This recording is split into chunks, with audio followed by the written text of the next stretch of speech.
Thank you for joining XROM, which is India's first AR/VR focused podcast. And today I'm delighted and honored to have with me Mr. Arindam Dey, who was a lecturer at the University of Queensland, and his focus was on mixed reality, empathic computing, and human-computer interaction. He has founded and directed the Empathic XR and Pervasive Computing Lab, and it's currently the user experience research scientist at Meta, working with the health and safety team. So, Arindam, really appreciate you taking time and being part of the podcast. This is something which I do with all my guests. A brief intro and introduction from your side will be really cool. Great. Thank you so much, Eddie, for inviting me. I have been following your podcast for some time. It's really, really interesting. And thanks for inviting me again.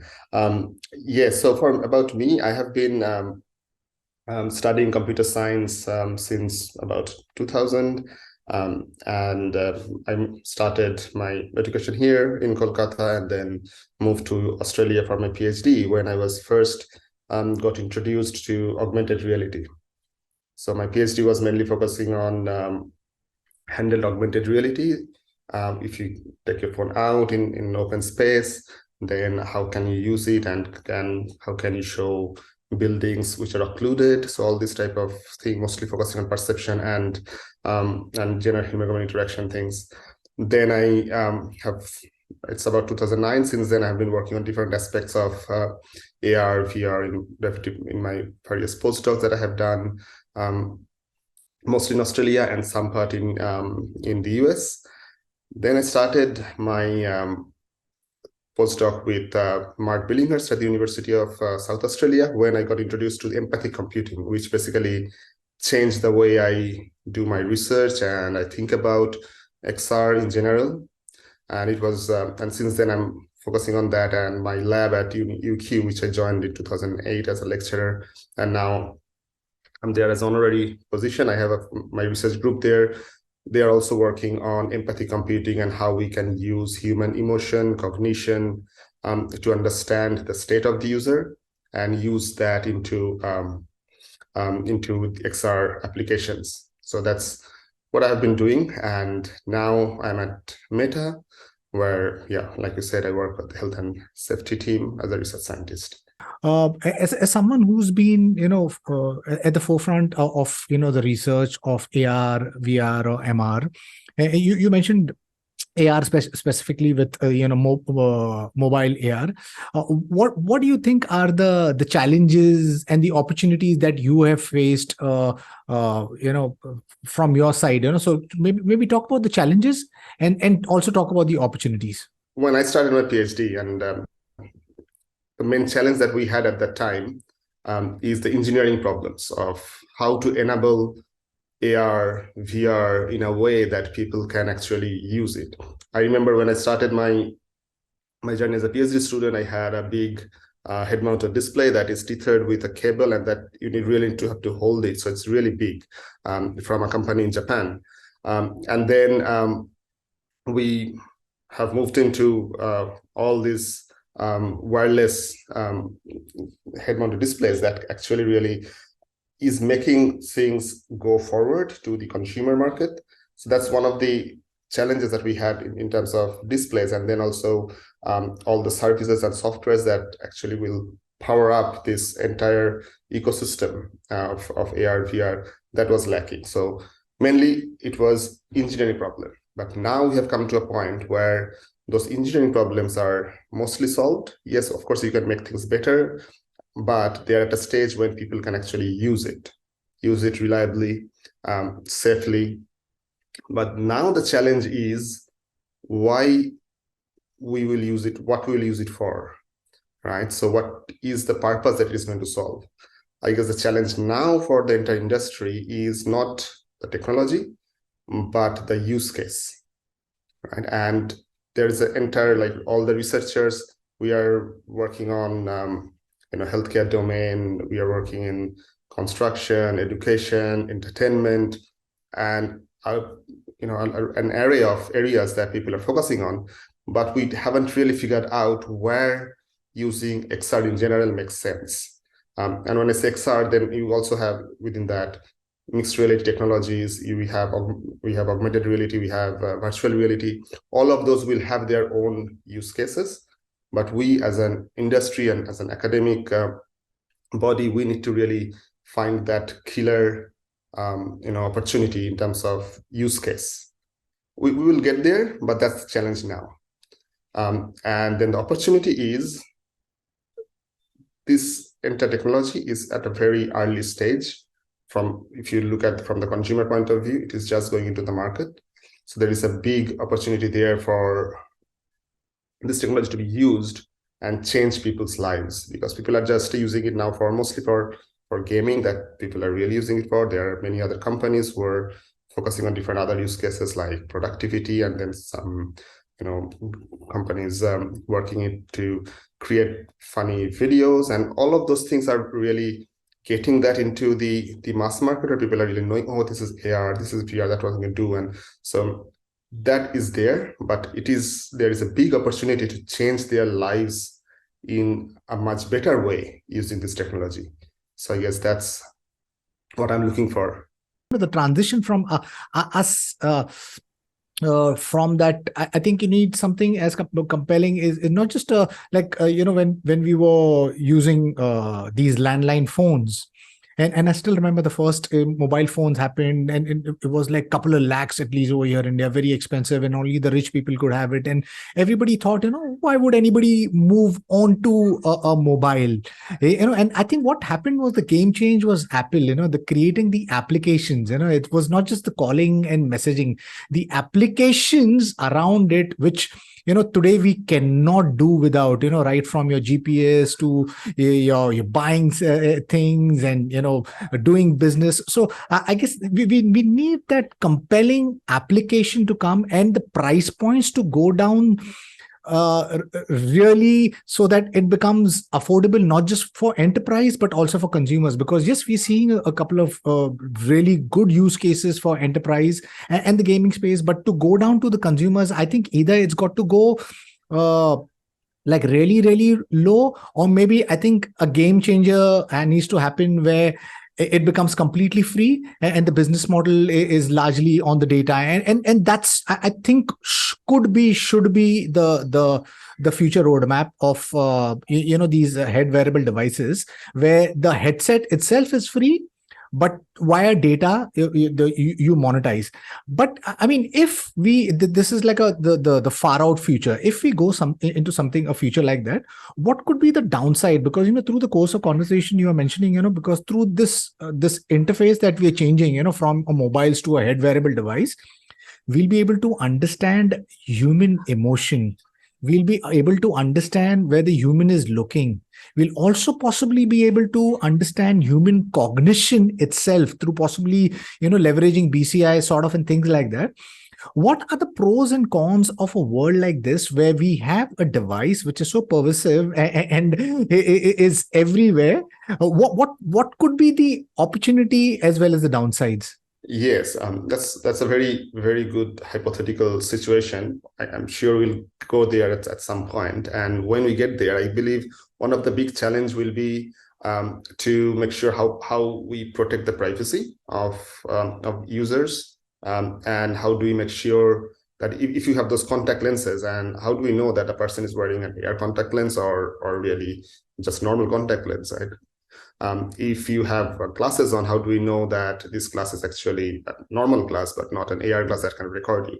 So those things will be a bit of a challenge to handle. And from both a privacy point of view, from legal point of view, and also from technology point of view, how do we enable that understanding? So that's one thing. The other thing is, which I find with mobile phones nowadays, that most of the time we spend in mobile phones, we are so dependent on it that we have actually stopped communicating with people in the real world. We are mostly focusing on the mobile phone itself.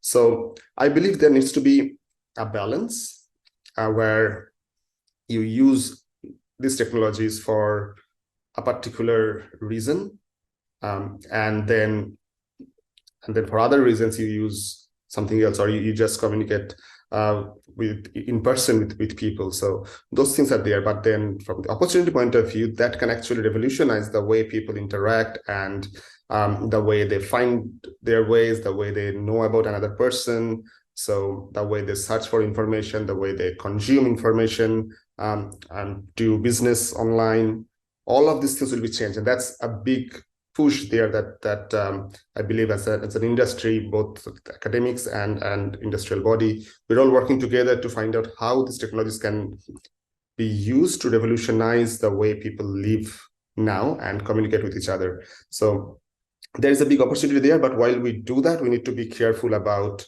all those aspects of mostly around privacy and security.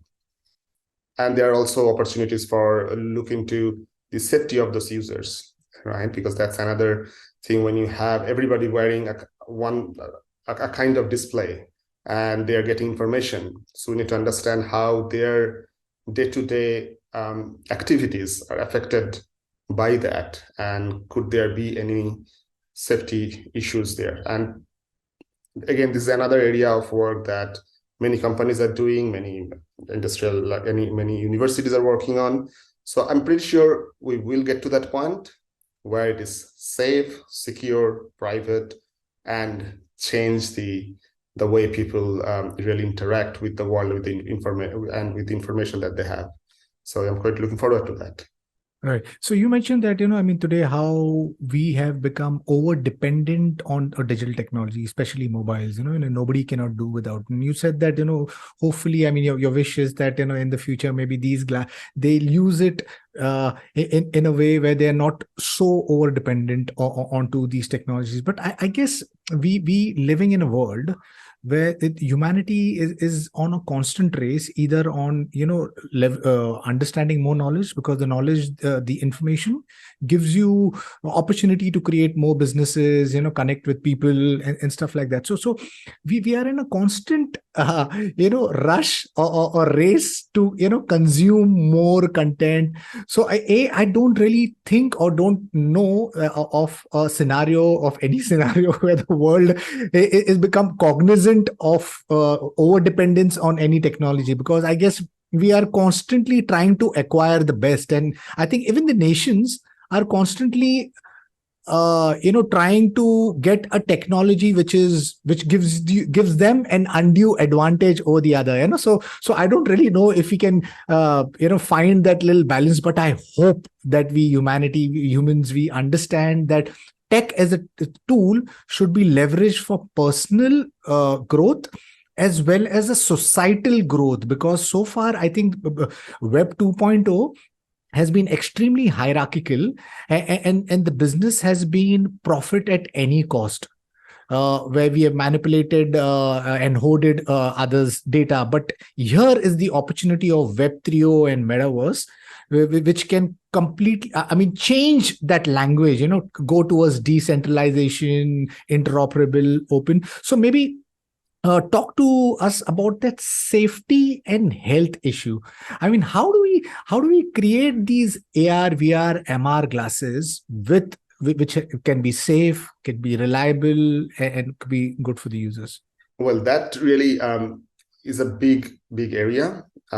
So as an individual, like computer scientist, we understand the technology a lot more, but then we need to understand the human from very fundamental levels, how our vision work, how our navigation work, how we perceive information when we are on the go. So a lot of those things need to be studied well.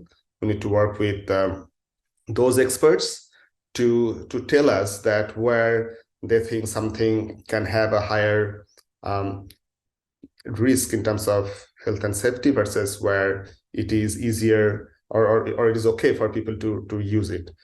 In general, AR, VR, MR are safe, but then again, there could still be cases that are not as safe as the other discussed, and how we need to understand what we can do in those situations.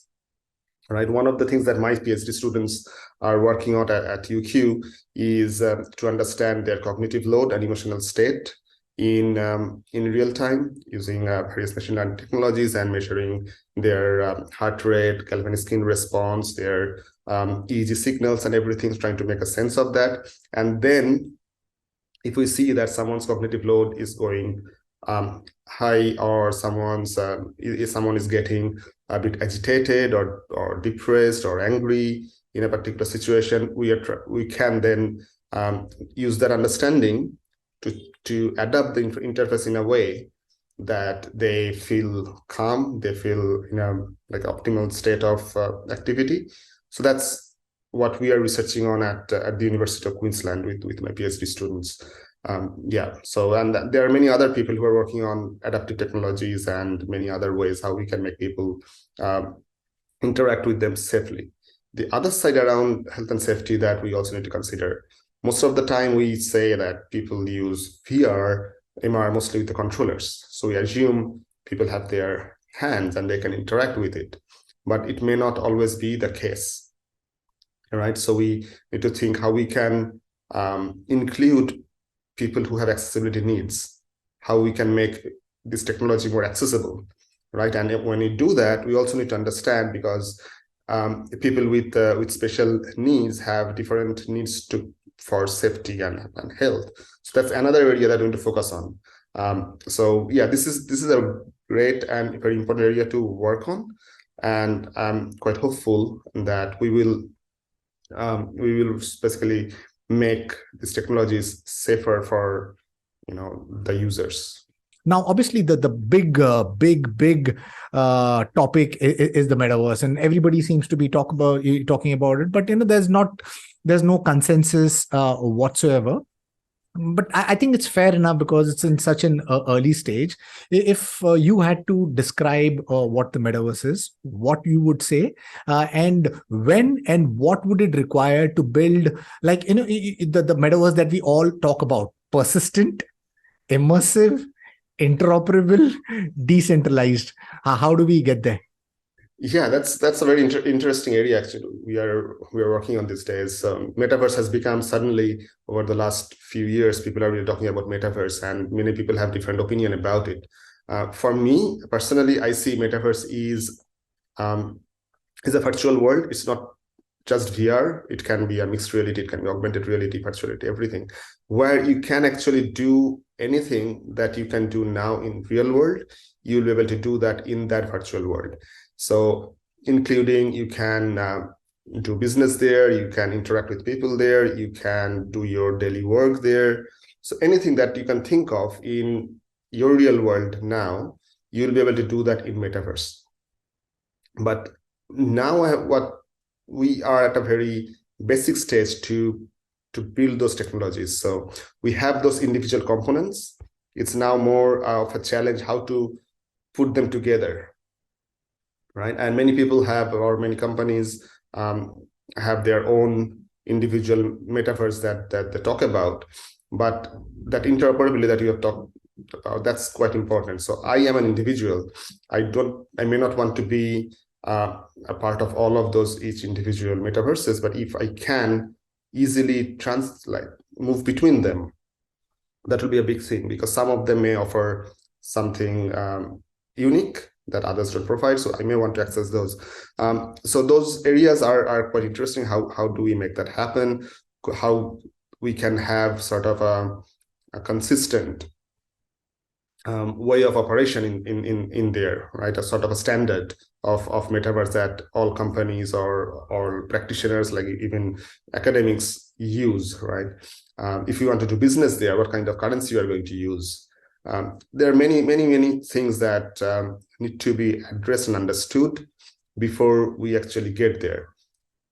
I see it as a big opportunity, both for industry and academia to work on and identify those technological challenges, how to enable that. And also there are some more perceptual and emotional challenges there as well that we have in real world too, right? We get into people who we don't like, or we get into people who we find a bit difficult to deal with. So that can also happen in metaverse. We can go to a shop to buy something we may not like the way they have displayed their store there.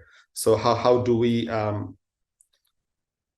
sort of process that information? How do we handle ourselves in those situations that is not favorable to us? So those challenges will also be there, so that we need to also address.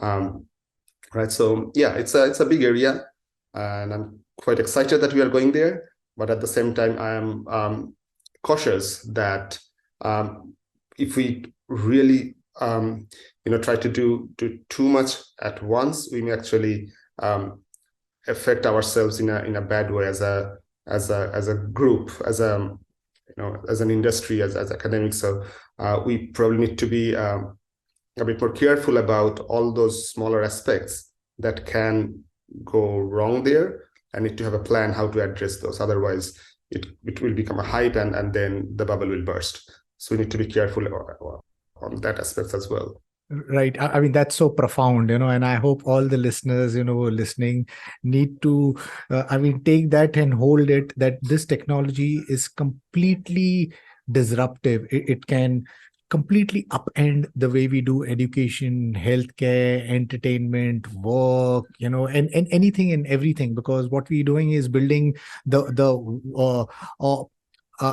possibly like a virtual world where in possibly maybe the next 30-50 years, where it could be a second home. Everybody will spend more time over there. In fact, my son already goes to a metaverse first school. So yes, these technologies are so profound. We need to tread carefully, because there's so much to learn, and we need to take these baby steps and make sure that what we are building is beneficial for everyone and doesn't have these unforeseen results which could completely disrupt the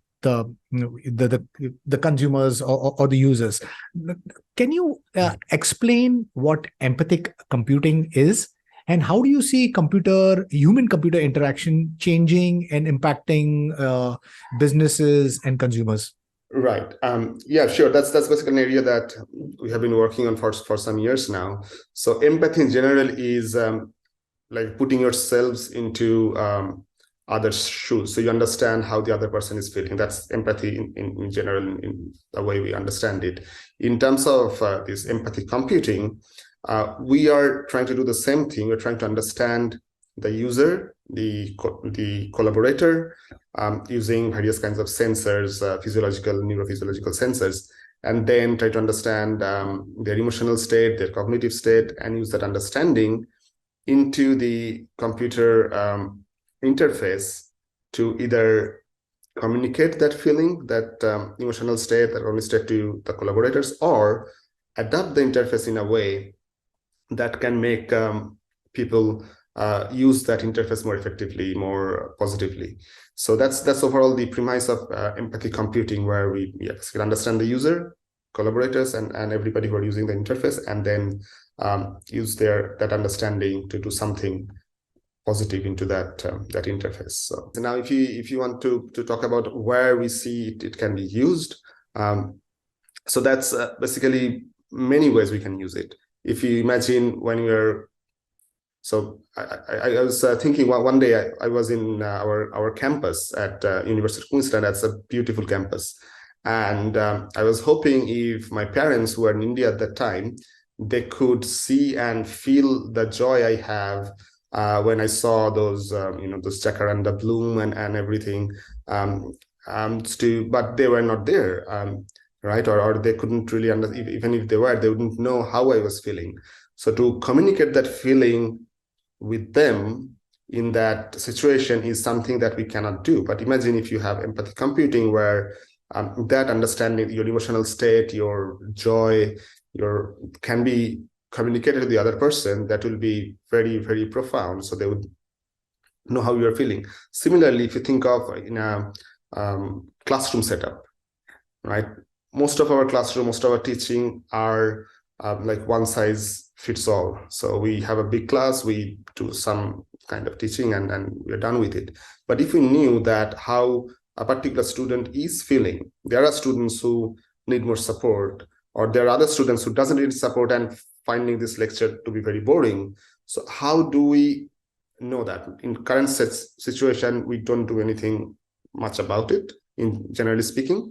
But if with empathy computing, you can have that understanding, so you can provide extra support to a particular student, or if you see as a class overall how the emotional state is for that class, and then you can adapt your lecturing in that way. Same thing for patient-doctor relationship. So overall, there are many use cases where understanding other person can really help us provide a better service to them.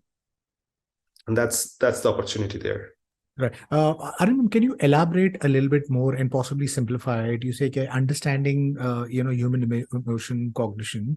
How do you do that? I mean, is that through glasses? How do you do that? Can you elaborate on that, please? Sure. We mostly use different kind of physiological sensors like heart rate sensor, galvanic skin response that basically measures your skin conductance. We can also use EEG devices that measures your brain waves. And all of those data, and you can also use pupil dilation or many other pupillometry, eye tracking data. So all of these things together can predict how a person is feeling at certain point in time, right? And then we are creating models to make that understanding better. So there are many studies in neurology, in psychology, that tells us how these physiological markers vary based on what people are seeing and feeling. But most of those studies do sort of post-processing to make that understanding. But the challenge that we need to do it in real time. So that's the technology that we are focusing on. But yes, we generally use sensors to get that understanding.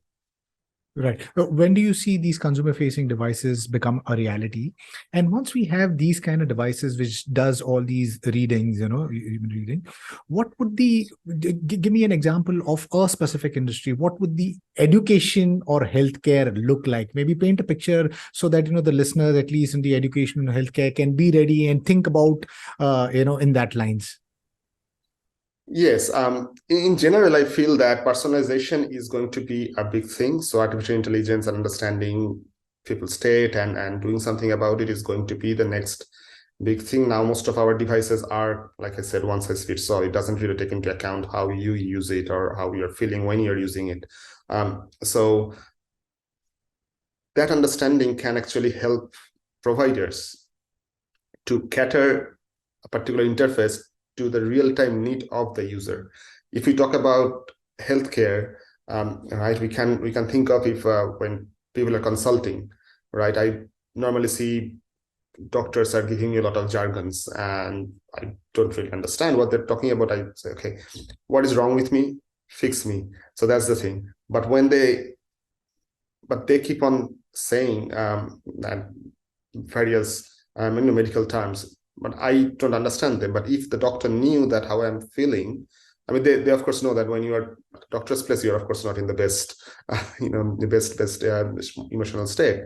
But how can they provide that information in a way based on how I consume it, what kind of state of mind I have at that point in time? That would be very, very useful. Same for in the surgery situations when there are trainers who you have a surgeon and they're teaching other budding doctors about the procedure. There may be someone who doesn't really understand it properly, or who may get a bit overwhelmed seeing the blood and everything. And there are so many things that can go wrong at that place. But if you knew that how people are perceiving that information, and is there anyone who needs extra help, you can really provide that help and make it better for everyone. Same in education, like I said, if we have a course content and people are really doing it in VR or another way, they're consuming that information, they're learning there. And if we see that their cognitive load is really high to a point when they're not really learning anymore, they really get challenged to a point that it's detrimental. So learning, that we need to keep a bit of a challenge there so people actually grow and learn, but we need to also understand where the balance is. So if we see that the case, then we can probably provide them a bit a little easier challenge there, or explain the same information in a bit more easier way. That way, I think the learning can improve and be more effective. So this is just a couple of examples, but we can really use that in similar way in many cases, in manufacturing, in entertainment as well, right? If you think of gaming, and if there is a horror game and people are really afraid of that to a point that they can actually get quite upset about it, then you can probably do something in the game that it is not as scary to them, right? So those kind of things can be done there. Or if a game is very easy for a person, so you can probably increase the complexity so they feel challenged and they keep on playing the game. So yeah, there are many ways that we can use that understanding to make that interface more efficient. So what I hear from you is that, these future devices, or the, us moving on to, from the mobiles to these future devices, from carrying technology to wearing technology, these technologies are not just going to be these devices which lets you augment things or experience things.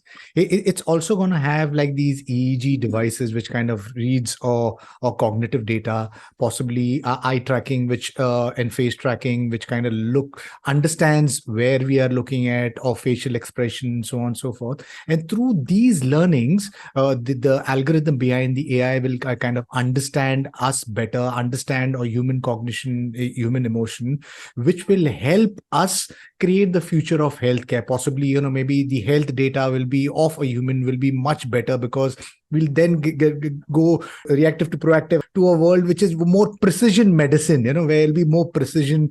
And even the education space, it'll be more of personalized, because you'll be able to understand every student rather than, those 50 students, where the teacher doesn't kind of understand what a specific student is doing.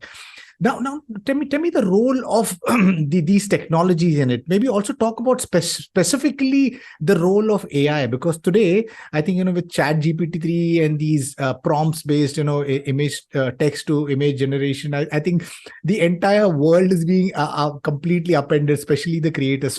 So how all of these converging tech stack going to impact aspects as well? That's really an excellent question, because there's so many individual components there that will make metaverse a real thing that people will actually spend time in. It cannot just be AR or VR. It needs to be all of those technology, all of those understandings, and with the generative AI that we are seeing now having a big boom, but the work has been going on for some time now in this technology. So that will definitely be useful to personalize a lot of things from the understanding of a user base, some of their past data. We can probably predict a lot of things that people can do or want to do or will do in real time, and then cater the interface in a way that helps them more. So yeah, that's definitely AI and machine learning. Those things are going to play a big role in the success of AI as a technology and the services we provide. But at the same time, as we all know, like all of the technologies depend on the training data that those models are built on. So we also need to be careful about those things, that when we provide that information, it is actually going to help our users, and it's not sort of created based on a bad data set, or it is not used by bad actors to mislead users. So these technologies are promising, these technologies are really helpful, but all of those any technology have those challenges, that how people really actually use it. All right, so we also need to be a bit careful about that. Right.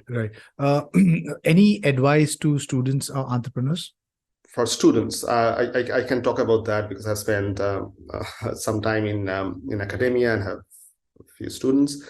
So I would say that focus on the users, right? And try to understand what is going on with them, and try to create technology that actually helps users and helps the society. Because that's how I understand. I'm not really a technology person who builds in artificial intelligence or builds computer vision. So those things are really important for AR, VR in general. But as an HCI scientist, my focus has always been on the users, how we put users first and technology behind them to support, right? But I have seen people think of the technology first.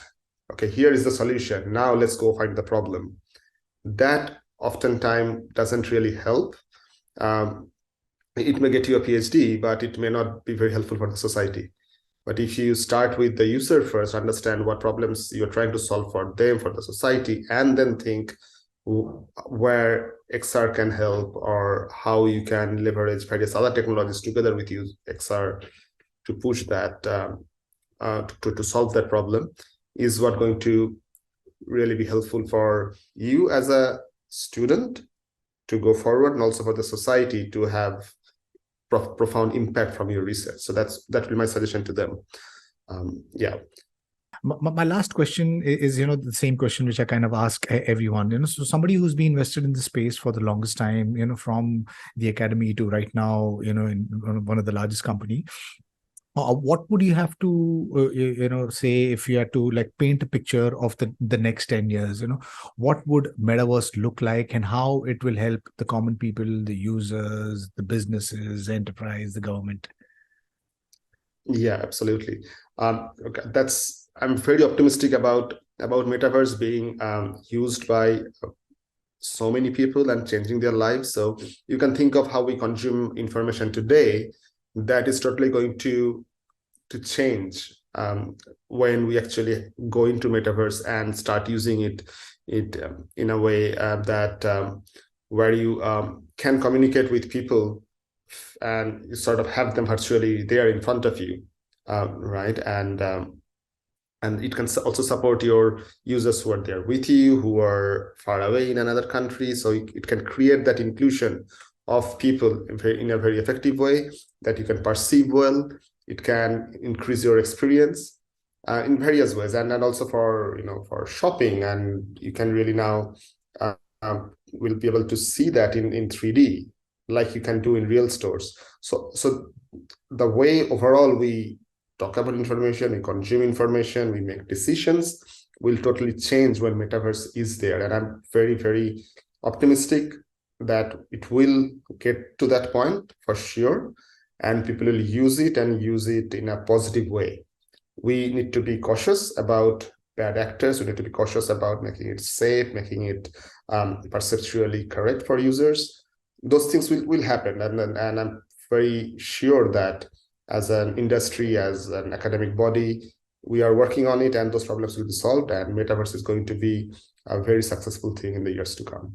Thank you, Arindam. Really appreciate you taking time being part of the podcast. Yes, I think we're living in an exciting point in time, because I think the way we do business, the way we learn, the way we play, the way we work, I think everything is going to change completely. To the middle of the conversation, I was mentioning how my son, who was in a physical school, has moved on to a Metaverse first school, and so there's a lot of pros and there's some cons also, and that's the way it is for any new technologies. The pros are that he can earlier he used to wake up at around 6:30 in the morning, 7:30 the bus used to come. Yeah, the bus used to take maybe 40 minutes to go to the school, or and the school would be a couple of hours. Again, the bus would come back, 45 minutes to an hour, Bombay traffic, and the entire day would have gone. He would come in exhausted and sleep the rest of the day. Today, he gets up in the morning and he just wears something and he's front of the computer and he's in doing this online school, which is India's first Metaverse school. And the benefits are that that there's no carbon footprint. And I think eventually in the next possibly couple of years, he will be sitting with his students who could be from any parts of India or different parts of geography, because the world, because the school even today has students not just from India but from places as far as Malaysia and UAE in the same time zone. So I think we moving into an exciting point of time where instead of us going to the school or the healthcare or work, that will come to us. And that immersive platform, the Metaverse, will completely upend the way we do businesses. And it's an exciting space. I think in the next few years, those opportunities will open up. Keep on doing what you're doing. And to my listeners, if you like what you see in here, then please press the subscribe button. And until next time, see you guys. Bye-bye. Thank you. Thank you, Arindam. Really appreciate it. Thank you so much, Eddie. Thanks for inviting me. And it was great chatting to you. Thank you. Thank you.